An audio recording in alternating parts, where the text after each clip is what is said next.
बंधू.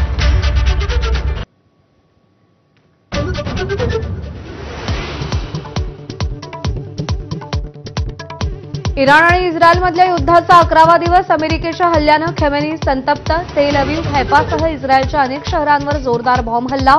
इस्रायलकडूनही जोरदार प्रत्युत्तर.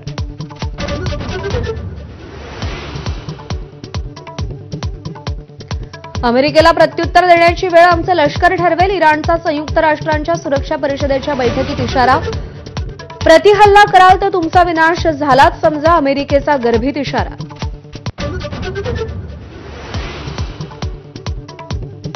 अमेरिका इस्रायल इराण युद्धामुळे कच्चं तेल महागलं. बॅरलचा भाव $88वर. इराणनं होर्मुझची सामुद्रधुनी बंद केल्यानंतर अमेरिकेच्या मते ही तर आर्थिक आत्महत्या. आमच्यावर परिणाम होणार नाही, भारताचं स्पष्टीकरण.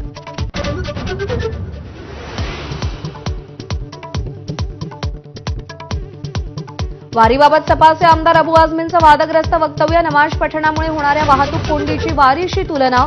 सर्व स्तरातून आझमींवर तीव्र संताप.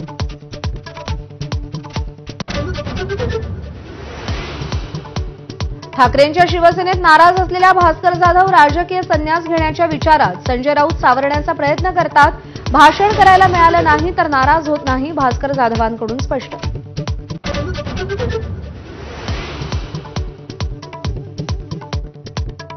माजी नगरसेवकांच्या प्रवेशावरून महायुतीत धुसफूस. भाजपत प्रवेश केलेले ईश्वर तायडे आणि आकांक्षा शेट्टी शिवसेनेत प्रवेश करण्यास इच्छुक होते. आमदार दिलीप लांडेंच्या त्रासाला कंटाळून भाजपत प्रवेश केल्याची चर्चा.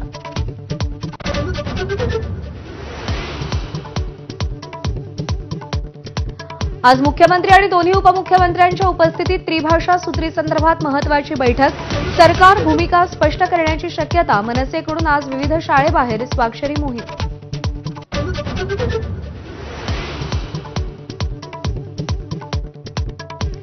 तोट्यातल्या एसटीचा अखेर लेखाजोखा जाहीर होणार. एसटीची श्वेतपत्रिका आज जाहीर होणार. मंत्रिपदी आल्यावर प्रताप सरनाईक यांनी श्वेतपत्रिकेचे आदेश दिले होते.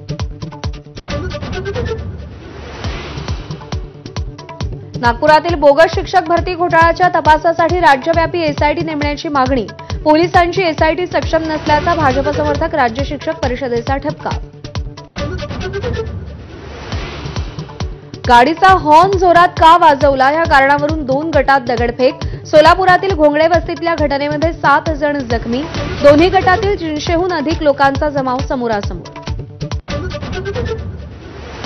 विदर्भातल्या शाळा आजपासून सुरू होणार. बुलढाण्यात शिक्षण मंत्री दादा भुसे विद्यार्थ्यांचं स्वागत करणार. स्वागतासाठी शाळांचे विविध अभिनव उपक्रम. परभणी आणि हिंगोलीमध्ये ऐन पावसाळ्यात शेतीला स्प्रिंकलरनं पाणी देण्याची वेळ. पेरणी केलेलं पीक वाचवण्यासाठी शेतकऱ्यांची धडपड. मराठवाड्यातले अनेक जिल्हे कोरडे.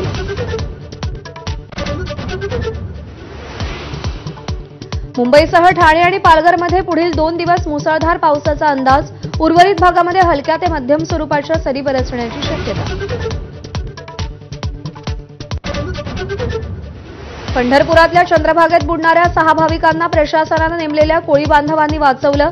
उजनी धरणातून विसर्ग केल्यानं पाणी पातळीत वाढ. भाविकांना काळजी घेण्याचं आवाहन.